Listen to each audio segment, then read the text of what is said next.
Trying to raise capital so I can just get my foot in the Amazon seller's door. Any tips? Only raised about $1,100 Australian and it's very slow. I want to start now. Should I take out a loan to get started? No, do not. Whoever you are, do not take out a loan. $1,100 is more than enough to get started.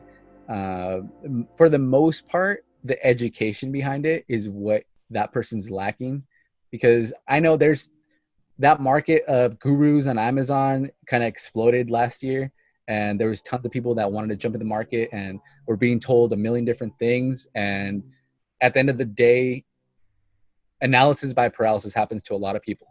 They get told this and that, and you need to have $5,000 to start, and you need to have an LLC and this and all.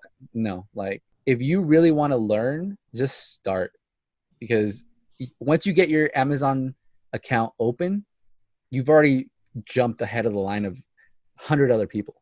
And then once you start getting the ball rolling, you can figure out exactly what you want to do. I'm going to go ahead and say that that person who asked the question is probably thinking about the private label aspect of Amazon, where it does require upfront capital in order to start, because you're going to be spending it on your launch and your ads and all of that fun stuff. And for me, I would say as long as you know what you're buying, the types of products, and you've done your research and you know the market, all of that fun stuff, $500 to $1,000 is more than enough to get started with private label. So that's not, it doesn't have anything to do with books or anything like that. But with private label, you can start that process. Mind you, it's still, if you don't do your research and you don't know what you're doing, you're going to lose money. This is going to be my fourth product that I'm launching. And basically the last two of them I broke even on, and then I stopped selling those products.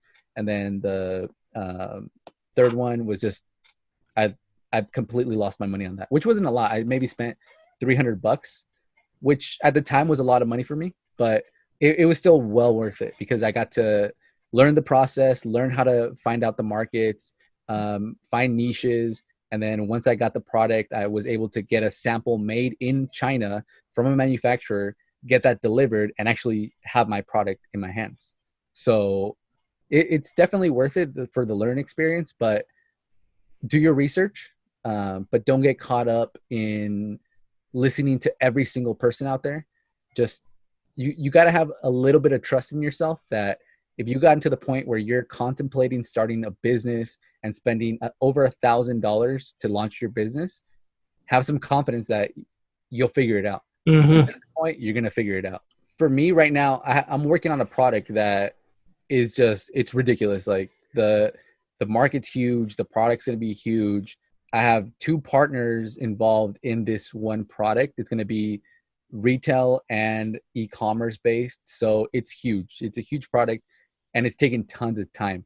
But I wouldn't have even got to this point if I didn't start messing around with private label and learning what other people were doing, how they were doing it, how to take a product to market, because all of that branched out into other aspects of how to do funnels, how to do Facebook ads, how to do all these different things that I never knew about. I've heard people talk about it before, but I just didn't know about any of that. So because I got into it and I learned certain other things that I didn't know before, I learned everything that I needed to get to this point where I'm at today.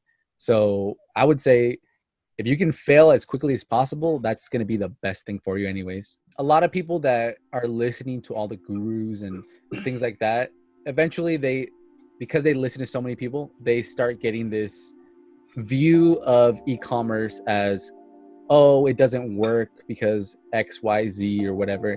And then they specifically start looking for everybody that's downplaying how successful you can be with Amazon, basically. They look for those negative comments. Oh, the market's saturated. Oh, the cost of entry is way too much. So all this, and this is why it's not going to work.